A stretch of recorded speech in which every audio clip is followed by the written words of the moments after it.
Amigos del canal Oscar TV, aquí les muestro que en este canal tenemos gran variedad de videos. Espero que se suscriban y apoyen el canal. Aquí les dejo un muy buen video. Hola amigos, espero que estén pasando un muy buen día. Les agradezco que me apoyen en la iniciativa de salvar estos videos. Entonces, para que se suscriban al canal, me regalen un like y me lo ayuden a difundir. Que tengan un buen día. Un cordial saludo en Jesús y María a este segundo programa de la serie Profecías Esperanzadoras para estos últimos tiempos. El tema de hoy, de este segundo capítulo, es la toma de la iglesia y la iglesia remanente. Esta franja, este programa, corresponde a lo que nos hemos identificado como una iglesia fiel en misión hacia la iglesia remanente. Vamos a trabajar sobre, como dijimos, en un resumen de un estudio bastante amplio de más de 100 videntes en los 5 continentes durante más de 170 años, en el que la Virgen María, Jesús, el cielo, ha estado manifestándose y preparándonos a esta generación a lo que corresponde a una época bastante difícil, los últimos tiempos que nos correspondió vivir, y estamos haciendo un resumen tanto doctrinal como profético al respecto. En el programa inicial nos dimos cuenta que hay una gran batalla en gestión en este momento entre las fuerzas del bien y las fuerzas del mal, profetizada desde siglos anteriores en la Biblia y que hablan de una confrontación entre la Virgen María, San Miguel Arcángel y las huestes demoníacas que van en una batalla final por un botín, 8.000 millones de almas que están en juego. Vamos a seguir trabajando entonces en el esquema que vimos. Ya varios de ustedes que nos pidieron el cuadro de referencia de la serie, se los hemos estado mandando al correo que dijimos al final del programa anterior y que hoy reiteramos porque facilita bastante el tener un punto de referencia. Hoy vamos a empezar a trabajar ya metódicamente en cada una de las columnas que van mostrando un panorama de los últimos tiempos. Sabemos por la Biblia que los últimos tiempos están definidos por 7 años, como está en Daniel 9, en el que el anticristo va a montar un nuevo orden mundial. 3 años y medio en que se posiciona, arregla el mundo, y 3 años y medio en el que ya es el reinado tiránico de él, en el que ataca más directamente la iglesia. Pero también decíamos en el programa anterior que hay 2 eventos previos antes de que ascienda el anticristo y monte su nuevo orden mundial. De un lado, la toma de la iglesia, y de otro lado, un colapso mundial que prepara y acelera el proceso de la historia para posicionar al anticristo, al líder de ese nuevo orden mundial buscado por la masonería. Hoy vamos a concentrarnos en la primera columna, la toma de la iglesia. Vamos a verlo con cierto detalle porque es el punto más importante, dado que esto es una guerra espiritual por encima de cualquier cosa. Y se requería, como vamos a ver en perspectiva, que la iglesia fuera tomada antes para ponerla al servicio del nuevo orden mundial. Tenemos que tener conciencia que aunque vamos a privilegiar la revelación privada, las tantas manifestaciones de la Virgen María durante los últimos 170 años en los 5 continentes, aún así siempre estará supeditada nuestra revelación privada a la Biblia, porque en la Biblia básicamente está todo y la Virgen simplemente viene a hacernos entender qué es lo que está pasando realmente en este momento de la historia, interpretando bien la Biblia. Por ejemplo, sobre la toma de la iglesia, el tema de hoy, tenemos una cita de las muchas que pueden referirse, esta es muy importante, en la segunda carta a los tesalonicenses, capítulo 2 y 3, que nos advierte que antes de que suba el anticristo, antes de que venga el reino de Dios, que Jesús vuelva a inaugurar una nueva etapa de la historia, tiene que ocurrir la toma de la iglesia. Dice, pero con respecto a la venida de nuestro Señor Jesucristo y nuestra reunión con Él, os rogamos, hermanos, nadie os engañe en ninguna manera, porque no vendrá sin que antes venga la apostasía y se manifieste el hombre del pecado, el hijo de la perdición. Antes del final y el nuevo inicio de la nueva etapa de la historia, el milenio, cuando viene Jesucristo, tiene que ocurrir la toma de la iglesia, la apostasía de la iglesia, y ahí sí aparece el anticristo, reina y es derrotado al final. Primera fuente de información, la Biblia. Pero nosotros siempre también nos subordinamos a todo lo que vamos a privilegiar de la revelación privada a el magisterio de la iglesia. Somos sumisos a él. Y la mejor expresión del magisterio de la iglesia es el catecismo, que resume todo. Por ejemplo, en el numeral 675 advierte todo lo que está pasando y lo que vamos a ver en el programa de hoy de la toma de la iglesia. Dice, antes del advenimiento de Cristo, la iglesia deberá pasar por una prueba final que sacudirá la fe de numerosos creyentes. Siempre el catecismo cita la Biblia, porque el catecismo básicamente toma la Biblia de la tradición y la pone en forma pedagógica. La persecución que acompaña su peregrinación sobre la tierra develará el misterio de la iniquidad. Y aquí viene un punto central. Bajo la forma de una impostura religiosa que proporcionará a los hombres una solución aparente a sus problemas mediante el precio de la apostasía de la verdad. La iglesia en los últimos tiempos va a apostatar de la verdad. Esta impostura religiosa, guiada por un falso profeta, es la del anticristo, al quien le prepara el terreno el falso profeta, es decir, el de un pseudomesianismo en el que el hombre se glorifica a sí mismo colocándose en el lugar de Dios y de su Mesías venido en la carne.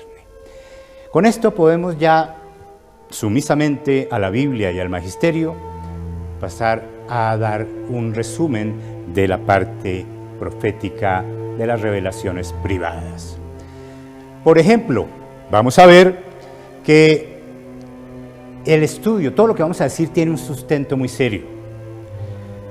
De casi 30 años de estudio, de más de 200 casos, resumidos en 100 de ellos, que hemos plasmado en un libro, La Virgen nos prepara para una batalla final de los últimos tiempos, en el que en particular, sobre el tema que tocamos hoy, la Virgen María, en muchas docenas de casos de apariciones marianas, de esas 100 referidas, da 349 citas proféticas sobre todo lo que va a ocurrir en la iglesia al fin de los tiempos. También dijimos que hay un caso particular que nos llama mucho la atención, el caso de María de la Divina Misericordia, en la que Jesús, como decíamos en el programa pasado, habla durante solamente 4 años, pero en 4 años hace el resumen de todo lo que la Virgen María ha dicho durante 170 años en los 5 continentes. Y en el caso particular del tema de hoy, da más de 564 citas durante 1600 mensajes que da durante esos 4 años de revelaciones. Y si unimos las 564 citas y las 349, tenemos 900 revelaciones privadas que nos hablan de todo esto. Es mucha información, plasmada obviamente en forma pedagógica en algunos libros, pero que hoy queremos hacer un resumen. Veamos el resumen entonces, porque la idea nuestra es facilitarle a ustedes el conocimiento y la perspectiva de todo esto, lo que nos presenta. Y son revelaciones serias las que vamos a referir. Por ejemplo, unas de ellas aprobadas por la Iglesia y hablan con mucho detalle de todo lo que está ocurriendo en la Iglesia. Desde Ecuador en 1594, a Sor Mariana Francisca le dice muchos detalles de todo lo que está pasando en este momento. La Salet, Hed, en Trefontana, Bruno, en Ámsterdam, la Virgen de todos los pueblos. Son revelaciones aprobadas por la Iglesia y tienen pasajes muy significativos de todo lo que vamos a resumir en este programa. Garabandal, Akita, Japón, en Quibeo, en África, en los 5 continentes. La Virgen María nos advierte la parte más delicada. La Virgen María llora muchas veces cuando se aparece, al hablarnos más que todo de la crisis de la Iglesia, dado que es la madre de la Iglesia. Y es la base, porque lo que pase en la Iglesia es lo que pasa en el mundo. Hay otras que no están aprobadas, pero son muy serias y muy referidas. No es que no estén aprobadas, sino tienen permiso de la Iglesia para ser referidas, como el caso del Padre Gobi, las profecías de Ana Catalina Emmerich, Ana María Taigui, en fin. Todo esto es lo que queremos darles un gran resumen. El caso de Fátima es muy significativo, porque el tercer secreto de Fátima, como todos los expertos y estudiosos del tema han concluido, se dio solamente en una parte, pero faltó una parte del mensaje. ¿Por qué no se entregó el resto del mensaje? Porque habla precisamente de la crisis de la Iglesia al final de los tiempos. ¿Y quiénes son los interesados en que no se conozca esa parte del mensaje? Las fuerzas oscuras que están manejando la Iglesia para tomársela, instrumentalizarla, para ponerla al orden del nuevo orden mundial. Pero estudiosos serios, como el cardenal Octaviani, cardenal Luigi Chiappi, Monseñor Cosme de Amaral, cardenal Silvio Odi, que han tenido contacto con el tercer secreto, no lo dicen, porque tienen votos de no revelarlo, pero sí dan el término general y dicen: el tercer secreto de Fátima, más que cualquier cosa de cosas apocalípticas, de terremotos, de catástrofes, habla de la peor catástrofe que puede ocurrirle a la humanidad, que la Iglesia católica apostate temporalmente y desoriente a la humanidad como debe hacerlo. El mismo Juan Pablo II y el cardenal Ratzinger, antes de que se divulgara la tercera parte del secreto de Fátima, que fue divulgada, ya habían dicho, también dado a entender en entrevistas, que el tercer secreto de Fátima se refiere a la crisis de la Iglesia. Sin más preámbulos, hagamos un resumen muy corto sobre qué es lo que la Virgen María dice alrededor de todo esto en esas 900 citas proféticas que resumimos para ustedes hoy sobre la toma de la Iglesia. La primera columna para continuar durante el resto de los programas desarrollándola. Veamos eso en 6 grandes temas. 6 grandes temas que están referidos por la Virgen María. Primera idea que se ve en todas las revelaciones. La masonería eclesiástica, un enclave de la masonería en la Iglesia, se introducirá poco a poco y se tomará los más altos puestos en el Vaticano, incluyendo el papado. Qué triste predicción, que está en cumplimiento, como vamos a ver a continuación. Primera idea. Segunda idea importante, una señal clave para saber qué tan avanzado está el proceso ya para su finalización de la toma de la Iglesia, es cuando aparezcan 2 papas simultáneamente en el Vaticano. Uno firme y uno que es el falso profeta que es introducido no canónicamente. Qué triste esa parte. Tercera idea.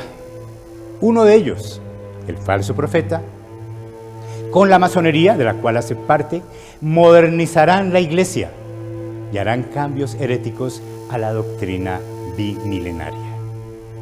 Gravísimo. Modernizar. Hay que entender bien la palabra modernizar. Normalmente uno entiende modernizar como darle aires, una cosa muy adelantada, un avance. En el caso de la Iglesia, el modernismo, como veremos a continuación, se refiere a la introducción de ideas modernistas, filosóficas y religiosas falsas y contaminadas que vienen a contaminar la Iglesia. El modernismo no es un adjetivo bonito en la Iglesia Católica, sino al contrario, es la introducción del mundo en sus peores expresiones filosóficas y religiosas que dañan todo esto. Este tema es tan amplio que hoy no alcanzamos a ver cómo las doctrinas que van a cambiar. Eso lo vamos a hacer en el siguiente programa. Hoy estamos viendo más que todo el proceso de la toma de la iglesia. Cuarta idea que la Virgen María, alrededor de los 5 continentes, en 170 años, ha estado advirtiendo que un día iba a suceder, y hoy estamos viendo todo lo que está pasando ante nuestros ojos. Transformarán, ese falso profeta y su séquito, la iglesia en una iglesia ecuménico-humanista, dedicada a solucionar los problemas del mundo. La iglesia la creó Jesucristo para salvar almas, administrando la gracia, especialmente a través de los sacramentos. Eso se va a olvidar, y esa iglesia de los últimos tiempos va a ser convertida en una especie de ONG dedicada a solucionar los problemas del mundo, más que y la parte humanística, la parte de alimentos, todo lo que implica salud, todas esas cosas, pero se olvida de lo más importante. Entonces, esa cuarta idea es muy delicada, que estaremos desarrollando. Quinta idea, que la Virgen alrededor del mundo y Jesús nos explican que va a suceder algún día, y que todos estamos viendo, está ocurriendo ante nuestros ojos. Como un grupo, siempre habrán sacerdotes santos, siempre habrán obispos santos y un grupo de laicos responsables al respecto, iluminados por el Espíritu Santo. Y estamos viendo que van a ser catalogados como tradicionales, como obsoletos, como rígidos, y que no van a aceptar los cambios propuestos, y van a ser expulsados de la iglesia, del cascarón de la iglesia, porque la iglesia no son sus edificios, al grado que se va a llegar a un cisma. Los modernistas que se toman la iglesia y los tradicionalistas que mantienen 2000 años de magisterio y no aceptan los cambios. Habrá una posición, esa es la iglesia remanente. Y por último, el sexto dato que nos da la Virgen alrededor del mundo para prepararnos a este momento es que esa iglesia organizada en esa forma será entregada al nuevo orden mundial, político-económico, que va a ser dirigido por el anticristo. Muy delicado.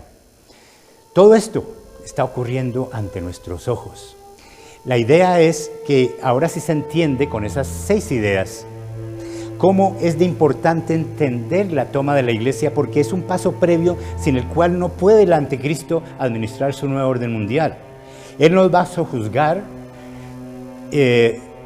presionándonos para que accedamos por hambre, por necesidad, en un colapso económico, una crisis económica en el que va a faltar alimentos, vivienda, todo. Nos va a presionar para que aceptemos su nuevo orden mundial con las soluciones para arreglar los problemas que él mismo causa. Pero no es suficiente el poder político y económico para conseguir sojuzgar a 8.000 millones de personas.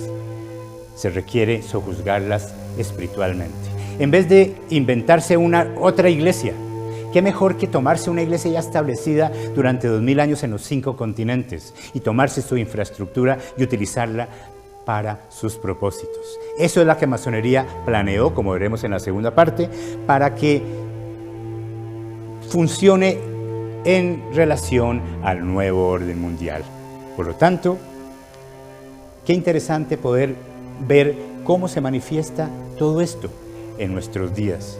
Como veíamos en el cuadro, hay 2 papas en Roma, la masonería eclesiástica y el falso profeta modernizan la iglesia, llevan a cabo unos cambios heréticos en la iglesia, inician una falsa iglesia ecuménica universal y preparan un cisma en que los tradicionales son excluidos. Vamos a ver cómo esto se concreta durante una alianza que va a ser el falso profeta con el anticristo durante los 3 años y medio, y van a trabajar en equipo con un pacto muy delicado. Bueno, esto es la primera parte que queremos ver. Ahora, vamos a hacer una pequeña pausa para pasar a ver la segunda parte, porque en la segunda parte de este programa vamos a ver algo muy importante. Una cosa son las profecías y otra el que se cumplan las profecías. Vamos a hacer un estudio muy rápido, pero muy rápido, en el que contestaremos si se han estado cumpliendo las profecías bíblicas marianas y de Jesús en los años recientes. Decíamos que hace 170 años el Papa León XIII tuvo una visión en que las fuerzas oscuras se tomaban el mundo. Una de ellas, de las más significativas, tienen que ver con esa parte. Vamos a ver, después de una pequeña pausa, un resumen rápido de 7 grandes batallas que están ocurriendo ante nuestros ojos desde hace 170 años en la Iglesia y cómo se manifiesta históricamente, periodísticamente, con documentos muy serios que lo respalden. Nos vemos a continuación.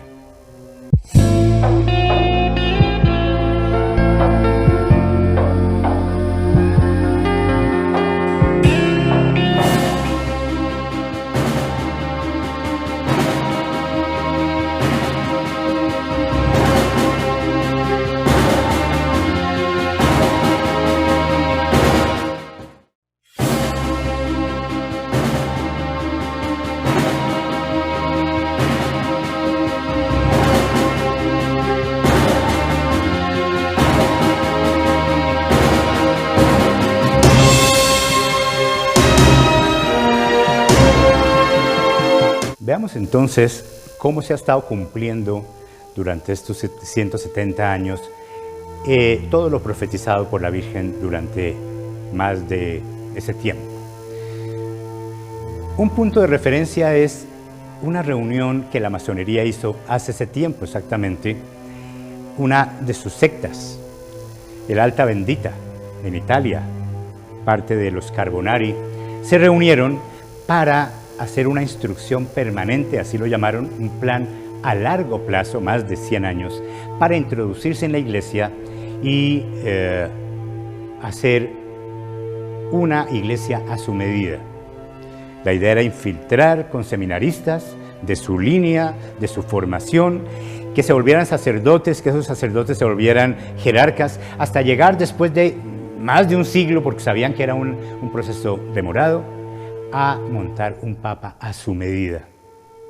La idea era infiltrar y a través del liberalismo, de ideas liberales, ya se habían tomado el mundo con el liberalismo después de la Revolución Francesa. Se habían tomado la política del mundo, la filosofía del mundo con Kant, con Hegel, pero faltaba la Iglesia, el último reducto, su único enemigo real. Y como decíamos, la idea era más que hacer una nueva iglesia, tomarse la Iglesia e instrumentalizarla para sus fines. Ese documento fue conocido por el Papa Gregorio XVI, lo conoció también el Papa León XIII y lo publicaron. Pío IX lo publicó también porque era muy delicado, muy grave ese plan. Sin embargo, aunque fue denunciado, no se tomaron suficientes medidas y siguieron ellos obrando para proceder al respecto. Unos grandes pensadores tristemente desorientados metieron lo que se llamaba el liberalismo católico a la Iglesia, creyendo que se podían compaginar las ideas liberales con el catolicismo, lo cual no es factible. Lamennais, Chateaubriand, Montalembert, Lacordaire, grandes personajes con gran influencia, hicieron toda una revolución liberal en la Iglesia, que empezaron a desvirtuarle su magisterio, ya distorsionarlo. Gracias a Dios y al Espíritu Santo, 2 grandes papas. El Papa León XIII hizo una encíclica en el que develaba los planes de la masonería para tomarse el mundo e inclusive la Iglesia, con todas esas ideas liberales que contradecían las posiciones de la perspectiva católica de la sociedad. Y un papa, el Papa Pío IX, hizo una encíclica, la Quanta Cura, con una síllabus de errores que definía concretamente los errores liberales que no son factibles de aceptar en una doctrina católica que sea ajustada al magisterio. Los frenó en seco. Primera batalla, detenida y ganada por 2 grandes papas, el Papa León XIII y el Papa Pío IX. Segunda batalla, ellos siguieron de todas maneras trabajando y otros escritores a continuación siguieron tercamente tratando de cambiar el magisterio con ideas modernistas en el sentido que definíamos de la palabra. Filosofías diferentes de la escolástica, la filosofía perenne, fundamentada en Aristóteles, que había dominado la doctrina católica porque es la única verdadera. Fue infiltrada con doctrinas modernistas, idealistas, subjetivistas de Kant, de Hegel, por grandes pensadores mal orientados, como Loisy, como Bergson, como Tyrrell, como Blondel y otros que empezaron a desarrollar lo que se identificó como el modernismo en el sentido peyorativo de lo peor del mundo infiltrado en la Iglesia Católica para desvirtuarla. Un ataque de frente. El Papa San Pío X, en la encíclica Pascendi Dominici Gregis, claramente en una sola frase define todo lo que hizo en esa encíclica. Ellos traman la ruina de la Iglesia no desde fuera, sino desde dentro. En nuestros días el peligro está casi en las mismas entrañas de la Iglesia y en sus mismas venas. Y el daño producido por tales enemigos es tanto más inevitable cuanto más a fondo conocen la Iglesia. Añádese que han aplicado la segur, o sea, el hacha, no a las ramas, ni tampoco a débiles renuevos, sino a la raíz misma, esto es, a la fe y sus fibras más profundas. Él definía el modernismo como la sumatoria de todas las herejías que a través de la Iglesia, a través de los siglos, se habían manifestado en algún momento o en otro. En una sola generación salieron a flote todas, y todas juntas, por grandes pensadores tristemente desorientados, quisieron cambiar el magisterio de la Iglesia. Los frenó en seco, los denunció con esto e hizo una depuración porque ya habían hecho metástasis en muchos seminarios y en mucha parte de la pedagogía de la Iglesia de sus sacerdotes. Hizo lo que se llamó el juramento antimodernista. Un juramento que definía a cada sacerdote, cada obispo, cada persona de la Iglesia que estuviera colaborando, que decía, estas son las nuevas ideas modernistas, estas son las de la Iglesia de siempre. Toman lo uno o lo otro. Si toman lo otro, el modernismo, salen de la Iglesia. Si se quedan en la Iglesia, tienen que firmar un juramento antimodernista. Ganó. Segunda batalla. El modernismo católico es detenido en seco por San Pío X. Pero él dijo, cuidado, es una serpiente a la cual no se le ha cortado la cabeza y si se descuida, puede volver a coger más fuerza todavía. No se escucharon sus palabras y sigue una tercera batalla. Una batalla de otra generación de grandes teólogos, grandes no en el mejor sentido de la palabra, sino su inteligencia puesta al servicio de la distorsión, como von Balthasar,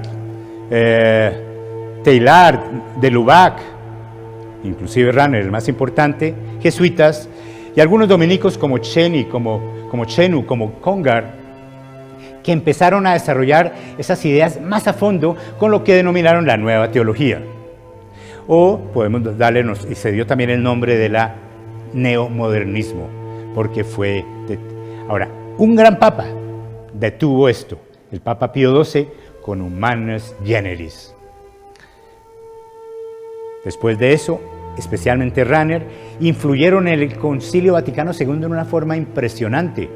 Debilitaron el Concilio Vaticano II y pusieron bombas de tiempo. Era un concilio pastoral, no dogmático, pero redactaron ambiguamente los documentos con gran influencia de ellos para después poderlo sacar adelante.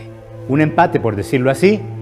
La quinta batalla es la que estamos en este momento, que vamos a ver después de una pausa, en el que vamos a ver que es la subida de dos papas en Roma, uno de ellos pisando al acelerador e implantando todo lo que en el Concilio Vaticano II había sido dicho. Después de una pausa, continuaremos.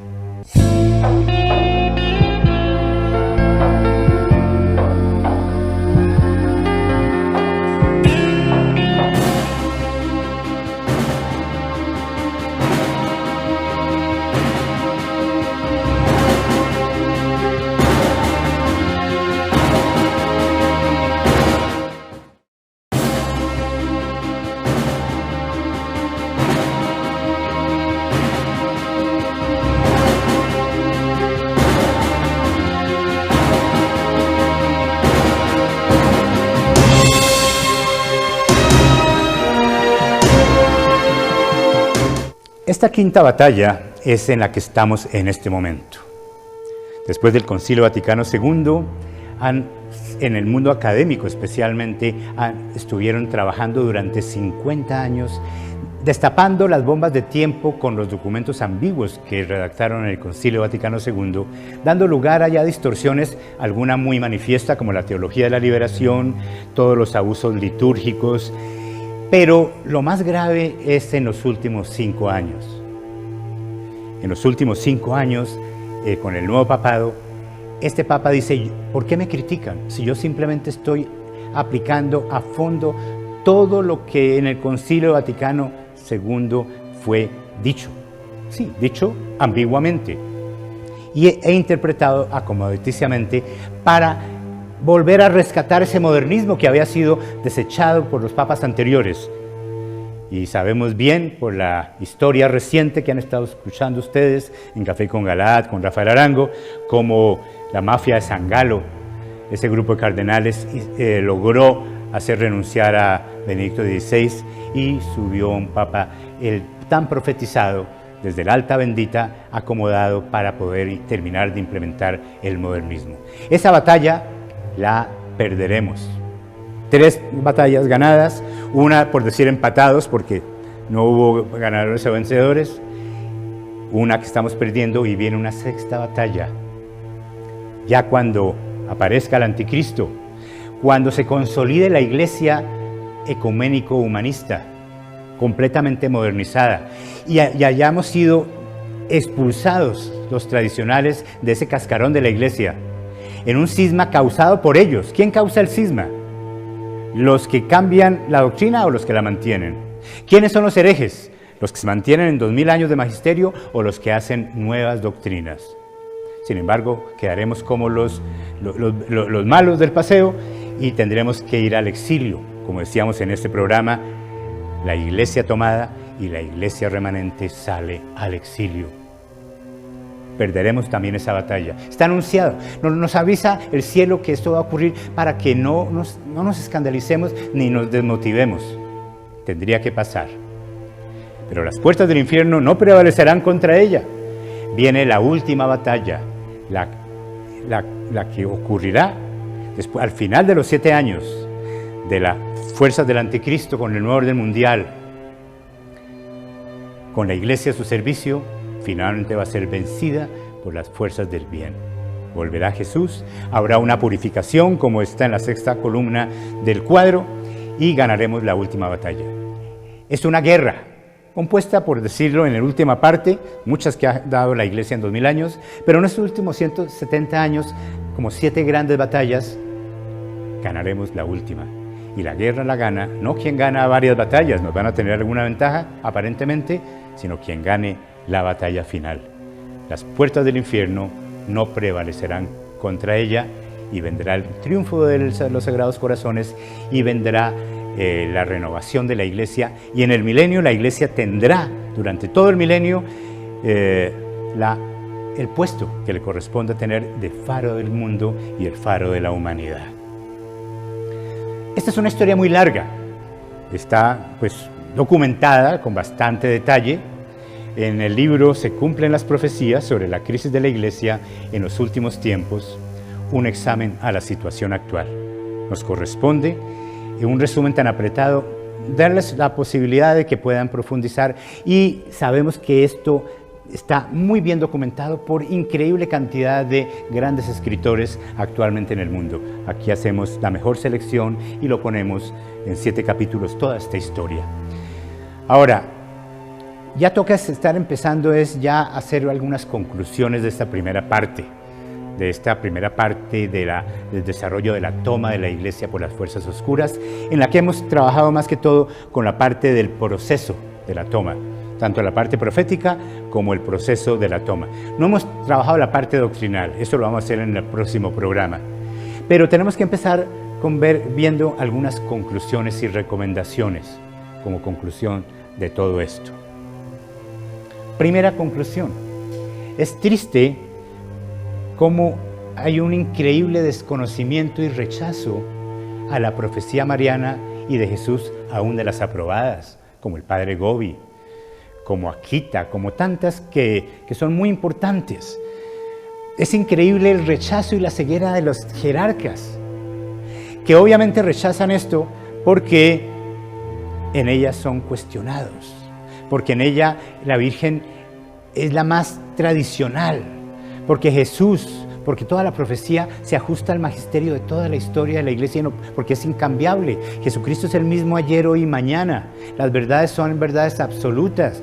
La verdad no cambia con respecto a y no es relativa, la verdad es absoluta. Y obviamente ellos rechazan, más que todo, por un lado, porque la Virgen y todas las apariciones defienden la tradición, mientras ellos imponen el modernismo. Y de otro lado, porque los denuncia en sus muy delicados objetivos. Bien decía Jesús, ¿por qué sucede eso? Bien decía Jesús en un momento de inspiración, hablándole al Padre: te alabo, Padre, Señor del cielo y de la tierra, porque ocultaste estas cosas a sabios e inteligentes y las revelaste a los niños. Se requiere una fe sencilla de niño para entender estos regalos del cielo que nos habilitan para prepararnos, para protegernos durante este tiempo tan difícil que nos correspondió vivir a esta generación, en el cumplimiento de toda la profecía bíblica hasta la última coma, y todo lo que la Virgen ha dicho y todo lo que Jesús ha dicho.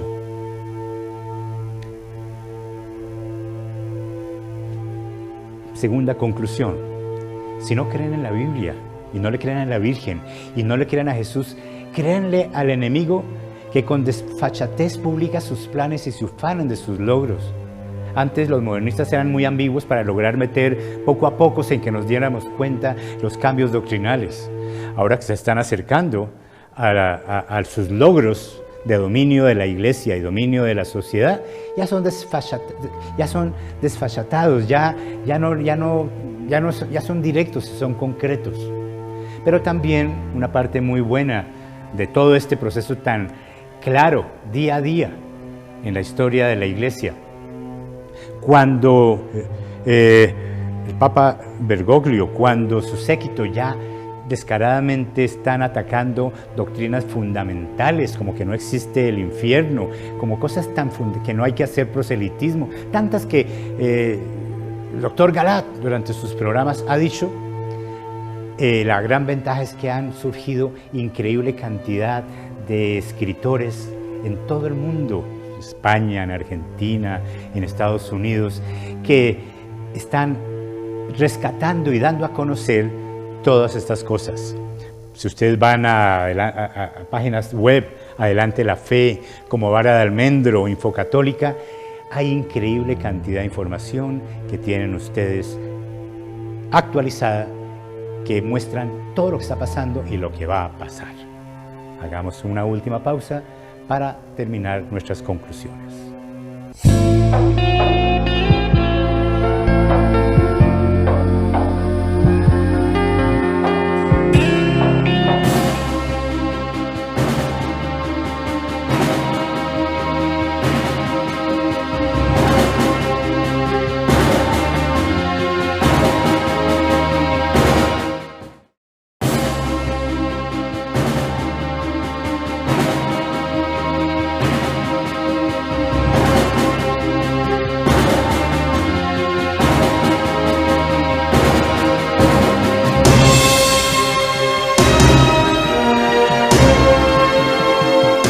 Terminamos nuestras conclusiones volviendo a reiterar que hay un despertar maravilloso de los grupos tradicionales alrededor del mundo que antes tenían para su grupo muy selectivo todas estas doctrinas católicas que eran despreciadas y las cultivaban ellos. Hoy día ellos están finalmente ante el despertar y el ataque furibundo del enemigo, la están divulgando para toda la sociedad. ¡Qué bueno! Concluimos. 5 batallas transcurridas, 3 de ellas ganadas, una como de empate, que quedamos debilitados con el Concilio Vaticano II, y 2 que vamos a perder. La quinta, que se está perdiendo en este momento con la consolidación del modernismo en la Iglesia con este último papado, y la sexta, cuando ya se una definitivamente con el anticristo y conformen esa dupla, ese pacto de la falsa iglesia ecuménico, democrática, ecuménico, humanista, al servicio del nuevo orden mundial, de una sociedad diseñada de acuerdo con los valores masónicos. Pero el mensaje siempre será de esperanza, porque sabemos que la séptima batalla, la más importante, la final, la ganaremos, y ganaremos la guerra. Con eso, y la próxima semana, pues terminaremos de ver pues, en el próximo programa la toma de la iglesia, pero ya no en el proceso como lo hemos visto ahora, sino vamos a dedicarnos a ver unas 30 siquiera cambios doctrinales fundamentales que durante los 170 años se han estado consolidando paso a paso. No hay ninguna herejía nueva. Todos son refritos, las mismas intenciones del liberalismo, del modernismo, del neoliberalismo, neomodernismo, son las mismas que están en este momento implantándose en la iglesia, rechazadas por los grandes papas, y ahora este papado está contradiciendo lo que papas anteriores habían dicho. De frente, son dos cosas diferentes, pero quien tiene la administración actual va a darse el lujo, y se ha estado tomando el lujo, de tomar la iglesia temporalmente en su infraestructura, no en su espíritu, porque las puertas del infierno no prevalecerán y la iglesia remanente será la que queda con la doctrina bimilenaria y con grandes sacerdotes y obispos que nos guiarán en estos últimos tiempos. Ya veremos entonces en el próximo programa la parte doctrinal. Vamos a basarnos bastante. Por un lado, vamos a desarrollar los cambios doctrinales, pero también vamos a apoyarnos mucho en el Dessinger-Bergoglio, un estudio maravilloso que muestra 160 cambios doctrinales documentados por un grupo de sacerdotes españoles y del mundo, que muestran no 10 o 12 cambios muy fuertes y muy representativos que el doctor Galat y otros articulistas suelen publicar, sino un panorama que muestra que no hay ninguna área del magisterio de la iglesia, de la doctrina, que no haya sido cambiado. Eso lo vamos a hacer en el próximo programa. Como de costumbre, nos gusta estar en contacto con nuestro público. Tenemos un correo electrónico, madredeesperanza@hotmail.com, donde pueden escribirnos para mostrarnos sus inquietudes, sus comentarios al respecto de los programas, e inclusive un teléfono donde podemos interactuar personalmente. Qué agradable ponernos en contacto con ustedes en forma individual al teléfono 319-321-3269, en el que podamos interactuar y mantener una comunicación en doble vía. Los esperamos para el próximo programa entonces, donde podremos terminar el cuadro, que se lo seguiremos mandando a los que nos los pidan, y veremos todo el panorama completo hasta el momento culminante de la parucía del Señor y el milenio hasta el fin del mundo. Les agradecemos mucho su atención y por haber estado con nosotros. Muy amable.